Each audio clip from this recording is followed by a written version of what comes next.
Hallelujah, praise God. Welcome po sa ating series na Love Build This House. Ano ang bumubuo ng tahanan? Pagmamahal. And for the past weeks, natutunan po natin na dapat hindi emergency contact lang si Lord. Amen. And last week, natutunan natin na dapat ang pagmamahal ay hindi nang ghost. Hello? Hindi lang pala yung pag-iwan basta-basta, even pala yung pakikipag-usap, yung pakikitungo natin. We sometimes ghosted people and even God. Amen. So medyo hard yung last week. Amen po ba? Madami ba kayong natutunan last week na ang dami ko palang gino-ghost? Hindi lang yung partners ko, hindi lang yung asawa ko, hindi lang yung mga kaklase ko, katrabaho ko, boss ko, even sarili ko at lalong-lalo na ang Panginoon. At nanonormalize po ito. Amen? Nanonormalize po ang ghosting sa society. But praise God that ang pagmamahal na nanggagaling sa Panginoon, it always shows up. Amen? Lagi pong nagpapakita. So we live in a generation na sobrang confused sa intensity versus love. Amen?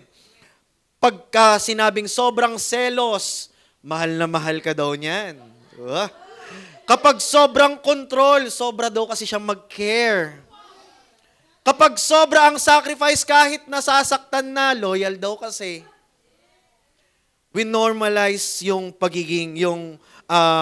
romanticized pain. Akala natin pag masakit, yan kasi yung romantic way niya. We normalize toxicity sa relationship. Come on. Jowa-jowa pa lang kayo, tapos ang daming bawal. Pati pakipag-usap sa nanay mo, bawal. No? Kung sino man jowa mong yan, no? At minsan po, kapag pinaka-delikado sa panahon natin ngayon, we use the word love to justify what God never designed for us. Love niya kasi ako Pastor, dadaling ko naman siya sa church. Kahit hindi na design ng Lord, ipipilit. Sabi nga ni Pastor Stephen, kinilig lang, hindi na nakinig. Amen. Pero ang totoo po, marami sa atin talaga may mga relasyon na mukhang matibay, pero takot lang naman talaga kaya nananatili. May mga relasyon na hindi naghihiwalay, pero matagal nang wasak yung loob. May mga taong nagsasabi ng, I love you. Everybody say, I love you. Pero ang epekto sa'yo, unti-unti ka nang nawawala. Nawawala yung sarili mo, nawawala yung identity mo. At hindi po lahat ng nagtatagal ay healthy. Hindi lahat ng emotional ay holy. Come on. At hindi po lahat ng commitment ay covenant. Intro pa lang po tayo, ha? So hindi po lahat ng yan. We're going to build a house built on love. And we cannot afford to build in a broken definition. Because not everything called love is from God. And today, we slow down things. Amen? I-realign po natin yung mga dapat nating i-realign. And hayaan po natin ang salita ng Diyos ang magbigay ng description kung ano ang totoong pagmamahal. Hindi yung mga trauma, hindi yung mga sugat, at hindi yung mga takot. Amen? And our third topic for our series, Love Build This House, is titled, Is This Love?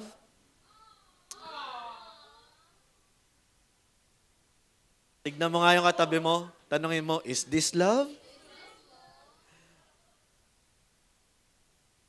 Pero kung asawa mo yung sinabihan mo niyan, tapos nagdududa ka, ewan ko na lang, ha? Basahin po natin ang ating key verse from John, 1 John chapter 4, verse 7 to 8. Dear friends, let us love one another, for love comes from God. Everyone who loves has been born of God and knows God. Whoever does not love does not know God, because God is love. Let's all pray. Lord, we thank you, Jesus, O God, for the passage, Lord, na binigay mo sa amin ngayon, Panginoon. Wala kaming ibang hangarin, Panginoon, kundi patuloy na matransform, Panginoon, ang aming buhay sa araw-araw, Lord God, at makita namin na nag-uumapaw ang pagpapala mo sa bawat isa. As we take your word today, O God, ikaw po ang manguna, ihanda mo ang puso po namin, Panginoon. Gamitin mo lamang po ang iyong lingkod. Tinig mo ang aming mapakinggan. Sa pangalan ni Jesus, everybody say, Amen. Let's be honest, OC fam. Marami tayo dito na nag-i-stay dahil may mga bagay na akala natin yun yung kailangan magstay dahil mahal natin yung isa't isa. Amen. Pero we stay in a damaging relationship. Amen. So kung kayo po ay kasal na, napakaganda po ng topic na to. Kung kayo in a relationship, maganda rin tong topic na to. Tamang-tama, counseling to. Kung kayo ay estudyante at may special someone, napakaganda rin po nito. Sometimes we think, pag sinabing love, pag sobrang seloso, mahal na mahal. May nakarelasyon na ba kayong sobrang seloso? Yung ayoko nang sasama ka dyan sa mga kaibigan mo na yun. Nauna mo maging kaibigan niya bago mo siya naging jowa. Amen? May nakarelasyon na ba kayo na sobrang stricto? Ba't lumalabas ka, ganyan yung suot mo? Binababa niya pa. Pero pag kayong dalawa lang, siya rin naman ang unang-una naguhubad niyan. Wag ako. Come on. Amen? Nasasaktan tayo, pero at least hindi naman niya ako iniiwan. Okay lang to, pastor. Okay lang kahit sinasaktan niya ako physically, emotionally, at least hindi niya ako iniiwan. May bagong love language. Oo. Hurt me now. Hard touch. Anong love language mo? Hard touch.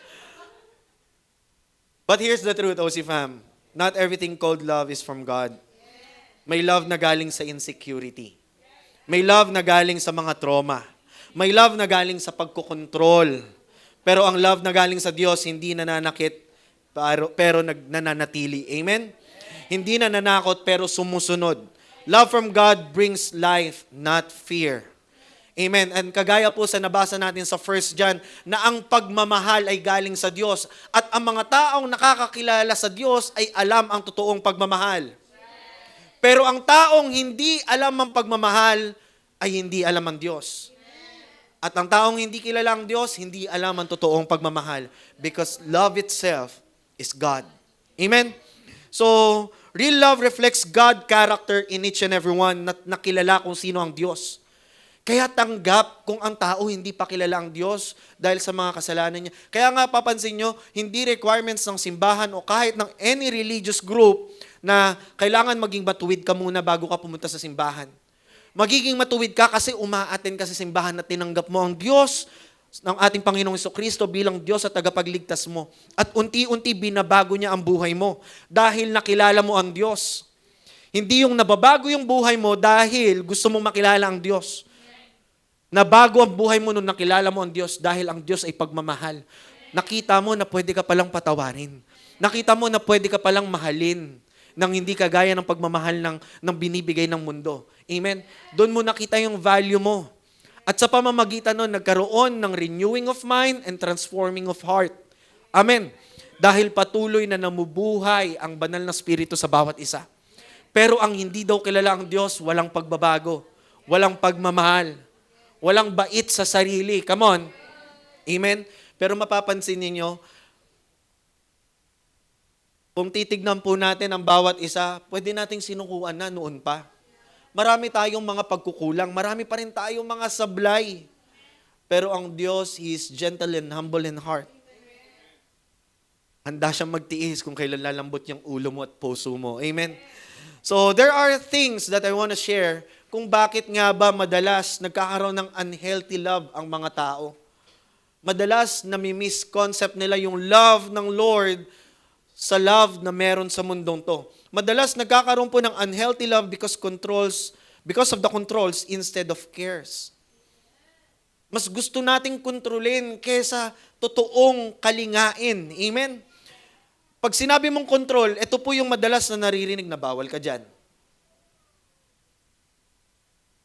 May reunion kami, bawal ka dyan. Pamilya ko yun. Di ba? Love, papasok ako ng maaga, bawal. Saan ka pupunta? Or minsan naririnig natin, gusto ko ako lang mundo mo. Ikot ka sa akin. Okay na ba to? Okay na to? O ikot ka sa kanya. Di ba?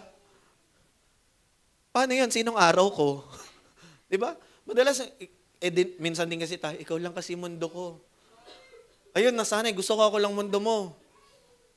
Susuwayin mo magulang mo para sa akin. Hindi ka papasok para sa akin. Magkakating classes ka para sa akin dahil ako lang ang mundo mo. Or minsan, pag mahal mo, susunod ka, sinasabi. Di ba mahal mo ko? Ba't di mo ako sinusunod? Dapat ako lang mundo mo. Come on. Gaganyan-ganyan kayo, galing din kayo dyan. At minsan po, binabalot tayo, no? Minsan ginagamit pa nila yung mga Bible verse. Come on. Oh, sabi kasi sa'yo, sabi sa Bible, di ba, submit ka sa akin? Pero hindi nila alam, minsan, yung sinasabing submit, controlling na pala. Ginamit mo pa yung salita ng Lord. Alam nyo, excited ako mamaya para sa ating couples fellowship. Hindi po pwedeng wala kayo doon. Okay?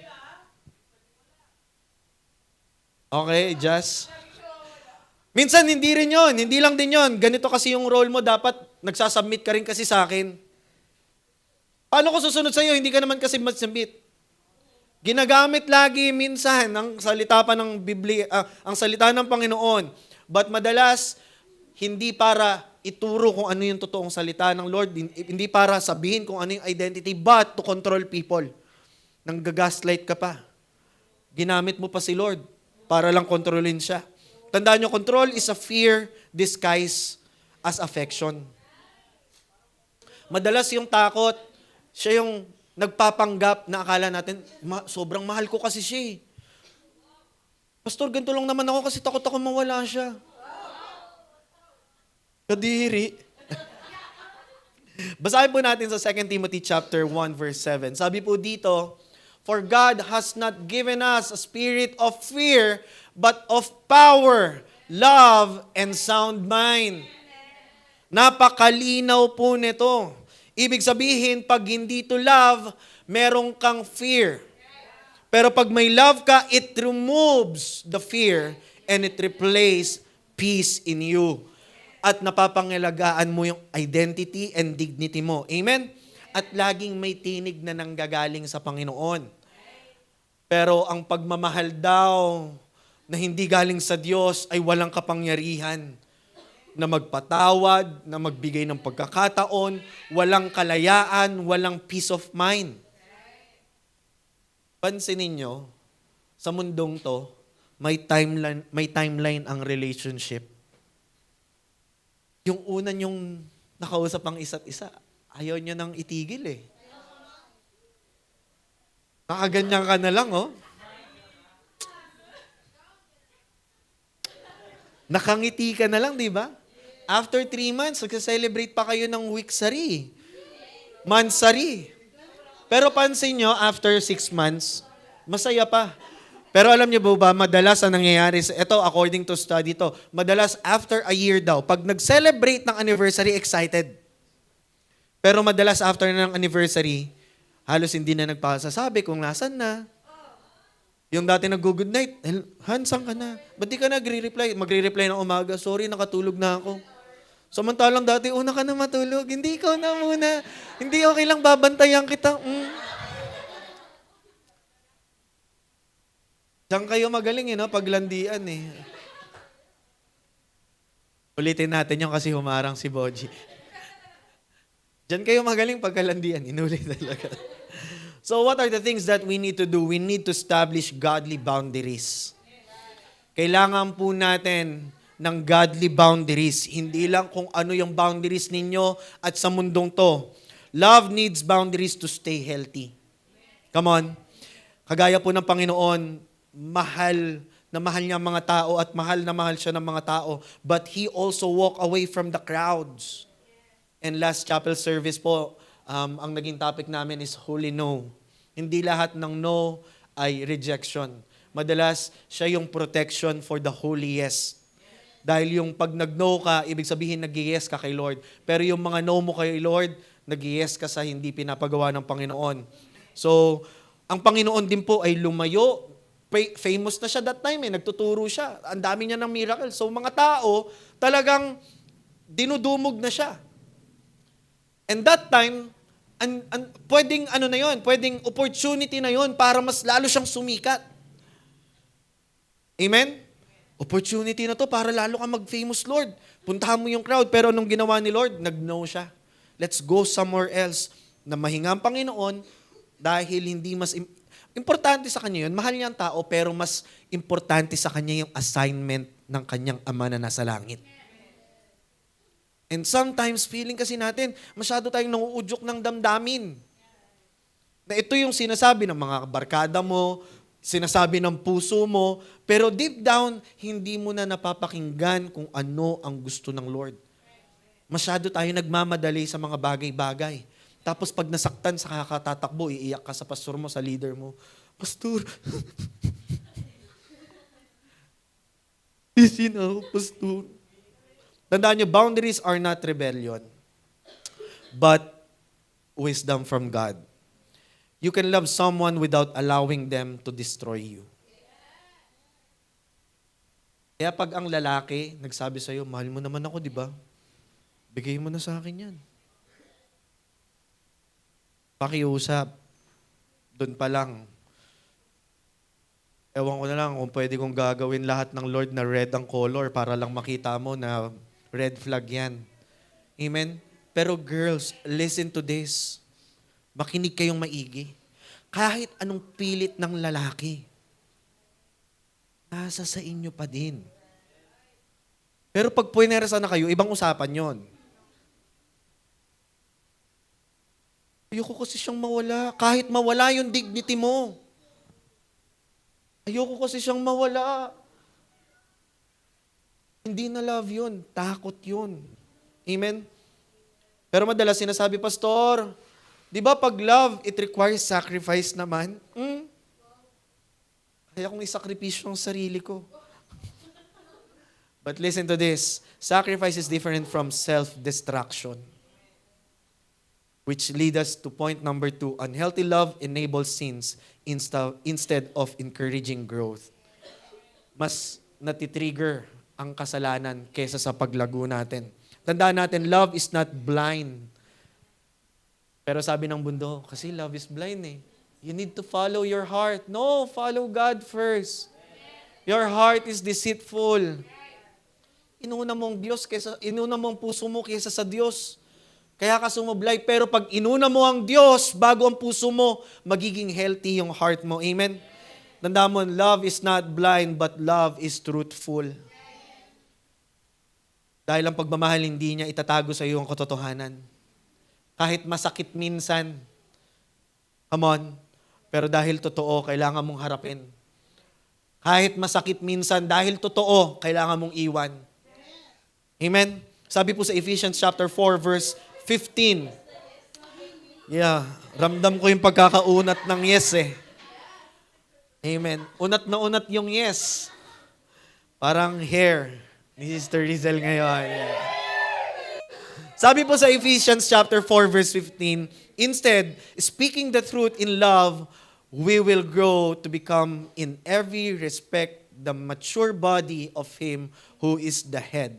That is Christ. Tandaan po natin, hindi po dapat tinotolerate ang mga abuse, ang cheating, ang manipulation, and addiction without accountability. Hindi natin to dapat binibaby.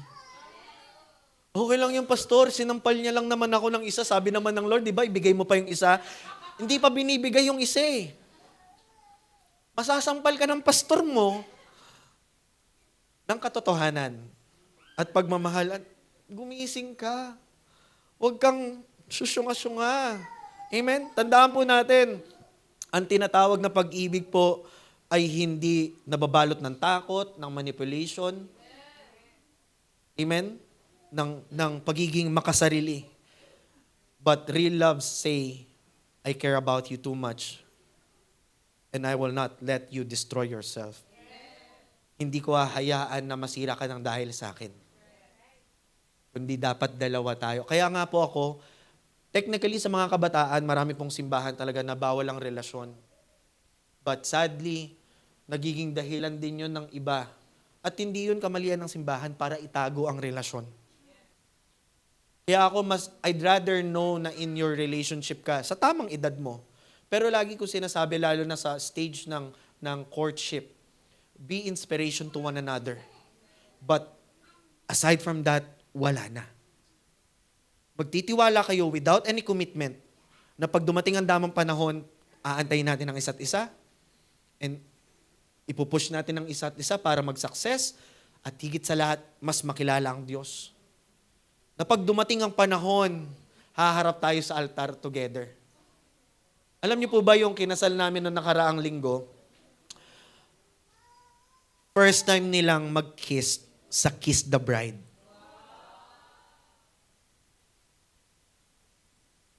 Amen? Ang awkward. Ang awkward nung kiss nila pero it is powerful. It is a testimony, it is a testimony how goodness of God, the love of God na talagang nag-bind sa kanila. And let's be honest, ang hirap po nun. Temptasyon nasa kaliwa, nasa kanan, nasa likod, nasa harapan. Kaya nga kung ikaw marupok ka when it comes to lustful things, hindi ka pwedeng magrelasyon. Dapat may self-control ka. May foundation ka ng biblical principle na ang babae nire-respeto at babae dapat nag-aantay. Come on. Because real love corrects. Real love confronts, and real love wants growth. Amen? May mga tao nagmamadali. Sa mga kabataan po na nandito, listen to me. May mga kabataan na pumapasok sa relasyon. Minsan nagtatagal sila. Pero minsan, pagdating po ng graduation, after ng college, minsan biglang naghihiwalay yan eh. Bakit? Kasi nagbabago ng season ng tao. Nagbabago ng priority. Ang priority niya na ngayon, makatulong sa pamilya, makapagbayad ng bills, makapagpundar. At madalas, dahil pinasok nyo ng mas maaga yung relasyon, akala nyo hindi nyo na mahal yung isa't isa. Hindi nyo na nai-enjoy or nasusuportahan yung season ng isa't isa. Kasi nag-over tayo sa boundaries. Amen? So what are the things that we need to do para ma-outgrow natin to? We need to choose healing over attachment. Minsan kasi yung sobrang attachment, akala natin love na eh. Minsan we stay not because it's healthy, but because we are afraid to lose someone. Ayaw nating mag-isa. Amen? Being alone with God, hindi ka talo. I'd rather go single kaysa sa maling tao. Amen? It's better than being bonded with God kaysa sa toxic relationship. Takot kang mag-isa kaya ayaw mo siyang iwan. Kahit nasasaktan ka, kahit niloloko ka na, kahit unhealthy na yung relationship. Kasi mas matimbang siya kaysa sa Diyos. Pero tandaan mo, pag nasa Diyos ka, there's healing. And madalas, healing may require distance. If you want true healing, minsan you need to let go. Amen? Healing may require hard conversations. Amen? Ito nga yung intense fellowship na sinasabi ko last week. Amen? Hindi to just another confrontation. Madalas kailangan yung magkaroon ng right conversation. And healing may requires letting go. Masakit man, pero yung mga trauma natin sa mga naging past relationship, we need to let that go. And let God heal you. Amen? Pero hindi po to applicable sa mag-asawa, ha? Dahil ang sinabi ng Diyos, ang sino man pinagsama ng Diyos, walang sino man nang pwedeng paghiwalayin. Kamatayan lang po. Kaya samantalihin nyo na. Sa mga mag-asawa po dyan, samantalihin nyo na. Naasawa nyo sila ngayon dahil pagdating sa langit, kapatid nyo na lang yan. Sister Nika, how are you? Let's praise the Lord. May lineup ka na ba sabi ni Lord? Let's go. Diba? Sister Nika, babay na kiss ko. Diba? Kaya samantalahin nyo na po. Tandaan nyo, God never heals what we keep hiding. Di kayang, alam niyo yun, doon pumapasok yung free will natin eh. Lord, pagalingin mo naman yung yung hulaan mo. Be intentional. Amen. And for some people, the reason they stay in a unhealthy love is because familiar na kasi ito eh. Amen. Madalas, yung mga tao, na pagpapalit nila yung attachment and affection sa identity nila. Amen. Unhealthy love creates attachment instead of identity. Napaka-importante po nito. May mga relasyon na hindi ka lang sinasaktan. Hindi ka lang verbally ina-abuse, kundi binubura yung identity mo. Unti-unti hindi mo nakikilala yung sarili mo. Amen? Hindi mo na alam kung sino ka pag wala siya. Hindi ko na alam kung paano buhay ko pag wala ka. Tapos ngayon, pangit na pangit ka, di ba? Ba't ba ako nabaliw dyan? Amen? Tanda mo, your mood depends on their mood. Pag masaya, masaya na rin ako pag masaya siya. Your peace depends on their approval. Uy, pinayagan niya ako, buti na lang at peace ako. Kasama ko ngayon yung kapatid ko. Pinagbabawalan kayo mag-bonding ng kapatid mo. And your decisions depend on their validations. Madalas kasi nakabase na tayo sa Kanya. Kung ano yung mararamdaman natin, kung ano yung mga approval natin, kung ano yung validation natin. Depende sa kung anong sasabihin ng kapartners natin. Love pa kaya yon? Kapag masaya siya, okay ka. Masaya ka rin. Kapag malamig siya, magulo yung isip mo, nag-aalala ka, ano kayang nangyari, ano kayang ginawa kong mali. Hindi po yung pagmamahal. At madalas, ito yung isang madalas na naririnig ngayon sa mga kasal at sa mundo. Listen to this. Para daw maging masaya ang pamilya, ang bilin at payo ng mundo, happy wife, happy life. Ang lalaki ngayon, lahat gagawin para sumaya ang pamilya. Amen. Ang asawa, amen. Pero paano ka?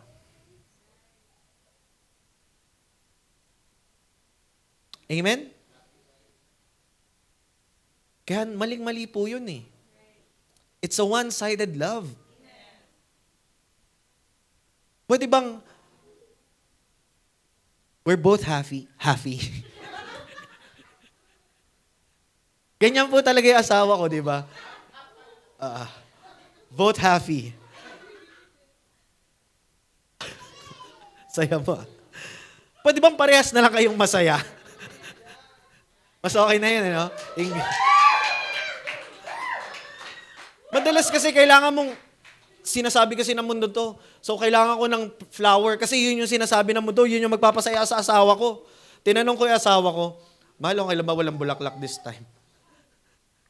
Kasi sa mga nagdaang, talagang nagsusurprise ako sa kanya, even sa mga girls ko po. So, nagsiset na ako ng boundary sa mga girls ko na dapat sa akin pa lang sila nakakatanggap ng bulaklak. Kasi pag yung lalaki hindi nagbibigay ng bulaklak sa kanila, ay bawal yun. Tatay ko nga nagbibigay ng bulaklak eh. Amen? So sabi ko sa asawa ko, pwede bang wala tayong bulaklak ngayon? Bahay lang tayo tapos kain lang tayo ng pa-deliver tayo ng ng halo-halo, yan. Ng kung anong gusto mo, yan. Buti na lang talaga sobrang tipid ng asawa ko. So dahil tipid siya, hindi lang siya yung masaya, masaya rin ako. Di ba? Diba? Sabi po sa Galatians chapter 5 verse 1, it is for freedom that Christ has set us free. Stand firm then and do not let yourselves be burdened again by a yoke of slavery. Madalas yung inaakala nating love ay love pero hindi. Nagiging alipin ka nito. Amen? Kung ang relasyon mo ay parang kulungan, kung pakiramdam mo, hindi ka na makahinga, hindi ka na makagalaw, at hindi ka makapagdesisyon sa sarili mo dahil natatakot ka, that is not from God. Because love should not replace your identity. So we need to reclaim your identity in Christ. Hindi ibang tao, hindi pagpasok sa isang relasyon, yung solusyon sa nasirang relasyon. Amen? kundi pagpasok sa relasyon sa Panginoon ang bubuo sa atin. Bago ka maging sa Kanya, you already belong to God first. Bago ka tawaging partner, tinawag ka munang chosen. Bago ka hingan ng loyalty ng iba, secured ka sa pagmamahal ng Panginoon. Tandaan mo to. Listen to this. You are accepted, you are forgiven, you are secured, and you are called. Kapag buo ka kay Kristo, hindi ka kapalit-palit. Amen? Hindi ka kakapit sa mga taong option ka lang. When your identity is rooted in Jesus, you stop tolerating unhealthy relationships that make you smaller or nawawala yung identity mo because real love from God does not trap you. Hindi ka ikukulong, kundi real love from God, pinapalaya ka niya. Amen? Sabi po sa John chapter 10, verse 10, the thieves come only to steal, kill, and destroy. Kaya mag-ingat ka. Baka yung in a relationship mo ngayon, magnanakaw yan. But real love came.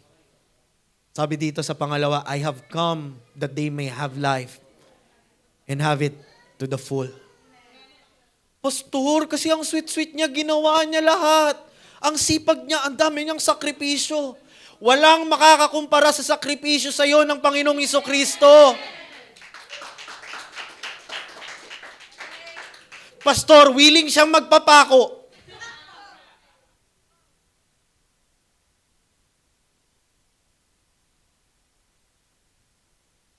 Pero kahit ilang beses mong ipako yan, hindi niya kayang tubusin kung ano yung tinubos ni Kristo sa iyo. Amen.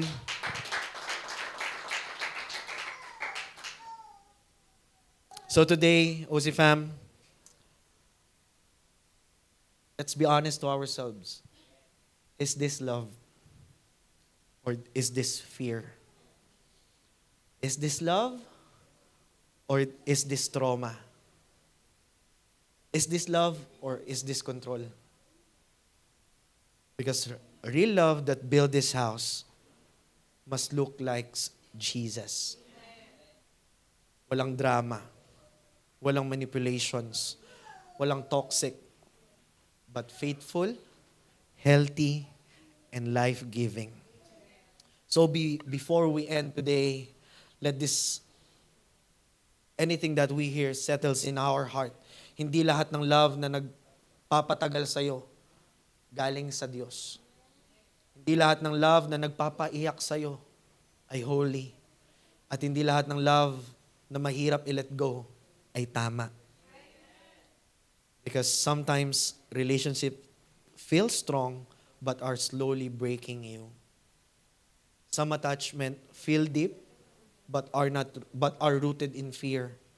Some commitments looks loyal but are actually bondage.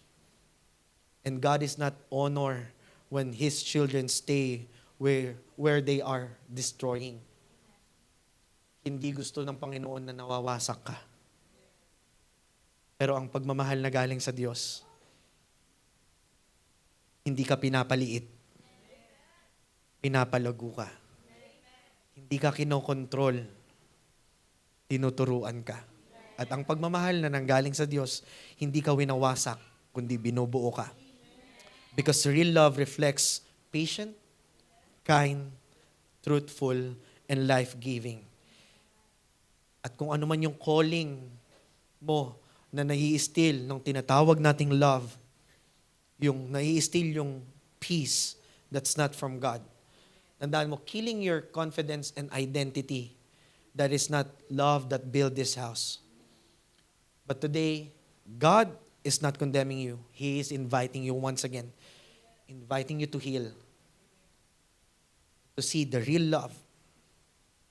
God is inviting you to set boundaries. And He is inviting you to stop and settling to unhealthy relationship. Because real love that built this house did not control. It always sacrificed for you. The love that saved you, it did not manipulate you. The love that redeemed you. And as a church, we are His bride. And Jesus is our groom. So we refuse normalize toxicity. We refuse to call bondage love. Huwag kayong malito. Amen? So we choose healthy love. And we choose holy love. We choose love that reflects Christ because His house will only build by the kind of love that comes from God. Huwag mong ipilit yung hindi para sa'yo. Can we all stand up? Tandaan mo, hindi po nakakalito ang totoong pagmamahal. Dahil ang totoong pagmamahal, unang-una mo matatagpuan lamang sa Panginoong Hesukristo. And kagaya ng binasa natin sa John, people know love because they know God. So if you want to grow deeper and to know more about love, you seek God first. Amen?